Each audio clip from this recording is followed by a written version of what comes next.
The first one is what I called the grumpy bass. First, I will get more analog style oscillators from my analog wavetables. The first oscillator tuned 1 octave down and the second oscillator is 1 octave up. To make it move around a little bit, we will take the LFO1, put it into wavetable position. The most important step here is actually using the unison in the 2 so that it almost acts like a 3 oscillator synthesizer. Now we have much more Moog-like sound, and then we can activate the filter. We want this initial pluckiness, and we're going to put this into mono. And on the envelope too, we're going to create this smooth, plucky sound and put it onto cutoff. Move it a bit slower, like this.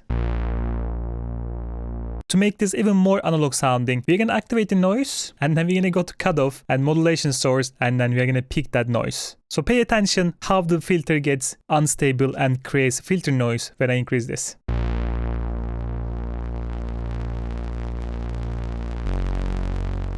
Of course, we don't want it this much. Do you see how analog it started to sound? For the effect side, distortion, drive. But I'm going to also give a bit attack here so that at the beginning it will be a bit more aggressive. I'm going to go to porta settings, bring a bit nice porta movement. For this sound to properly work in your mix, you have to make it talk to the other elements in the track. Take a listen to this pet sound.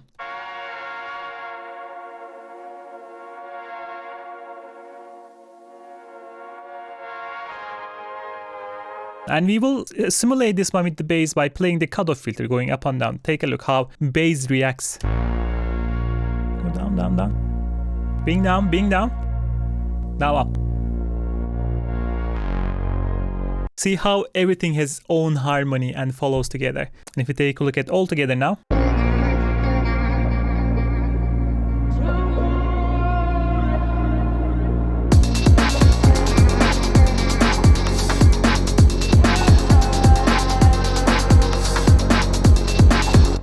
This one is what I called the groover. First, get a serum, apply a filter, change the curve to 18 dB. We will give it a bit drive. Bring down the cutoff. The most important thing for sound is the legato. For that, I'm going to put mono, legato, and increase this quite a bit. So when I play the notes separately, but when I play 2 notes at the same time, the notes will glide. And for this type of bass to work, you need to come up with a simple pattern. See that we are overlapping notes here, giving the legato. We still need to do a couple of things. The first thing is the changing the waveform of the first one. I'm going to go for more square wave. I like this Pro 1 square wave sound. Just groovier somehow. Change the envelope and make it slightly plucky. If you want to color up a little bit, you can use the second oscillator, but tune is 1 octave up, and depending on which waveform you are using, the color of the top end will change. We can hear this slight metallic sound. I prefer to go smoother square wave for this part. I'm going to volume this down, I don't want too much color. And of course, sidechaining to the kick. And if we put this into a track,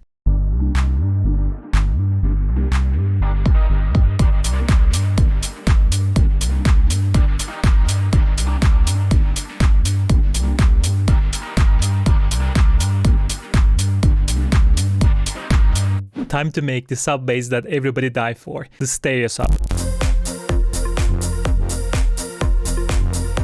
For this one, we will have a super simple pattern.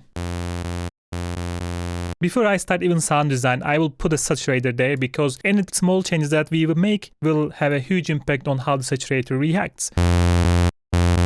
While I'm using Boris Brejch reference track and he used a different method, I will add the video link here so you can take a look at that version as well if you want to. I will use the safer method that more or less always works. First we will make the sub bass and pick this guy over here.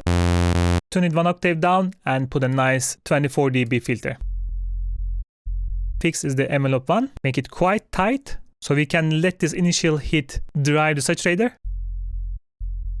Activate the mono and then give a slight attack. Here we go. Take second envelope, make it pretty fast, put it on the cutoff. But we will keep it really minimal.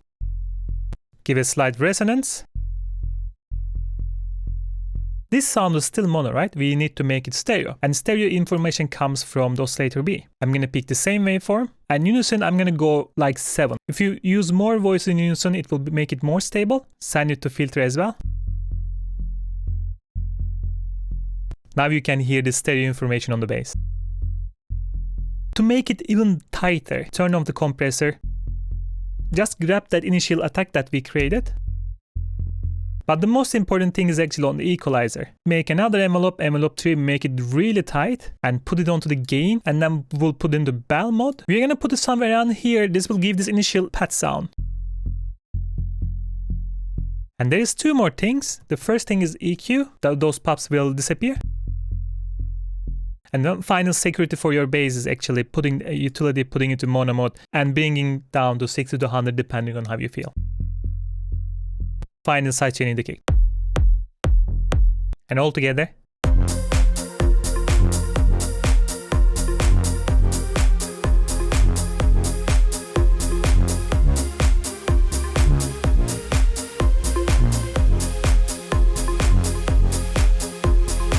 This one is a big sound used in the big tracks in techno.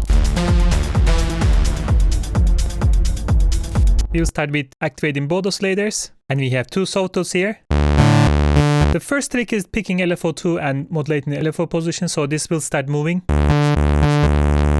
It gets this weird phase sound, which is really good for this type of sound that we are going for. Start with envelope 1, make a plucky but sustained envelope. And then for the first oscillator, we're gonna go super soft, so increase the unison. For the filter, we activate everything. We're gonna go multi and BN12. Move the drive all the way. But we will decrease the mix so that we still let these frequencies pass. The main trick is here, taking LFO, putting into the envelope mode and putting onto the cutoff. We're gonna activate the noise. Give it a bit air. Here we will activate a very aggressive distortion. But I don't want this all the time on, bring down the mix a bit. And take that third envelope, put on top of this. A bit more aggressive with the attack. And a slight compression. And an equalizer. I wanted a bit more airy, so we're gonna take the same envelope on the gain. Without. That pop, pop, pop coming here. And then I'm gonna activate filter. And that second envelope goes here now. The final piece is actually activating a reverb. Decrease the mix when we have this initial hit, right? So the reverb is sucking. Now we need the pattern, so we will utilize a bass note, jump to the octaves, and arp around, and change the bass note.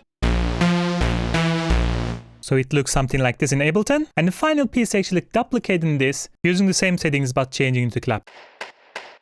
Together. And with a little bit fine tuning, together with the track.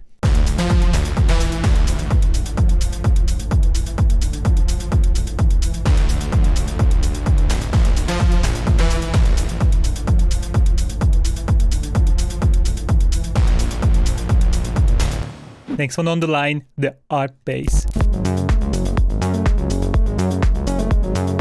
Here we will arpeggiate a bit. There is not really any break in between. 2 oscillators, first oscillator -2 octave, second one -1 octave, filter, but this time 12 dB. Make it plucky, creating another very plucky envelope and moving that cutoff quite a bit. And now we will give the unison to second oscillator. Gorgeous sound, isn't it? Keyboard movement here as well. There is not much to do on the effect side. I will give it a bit of distortion. The final thing is playing around with the level of the second oscillator, so it is not really super stereo. And if you want to give a bit air, noise, and a bit envelope on top. And all together.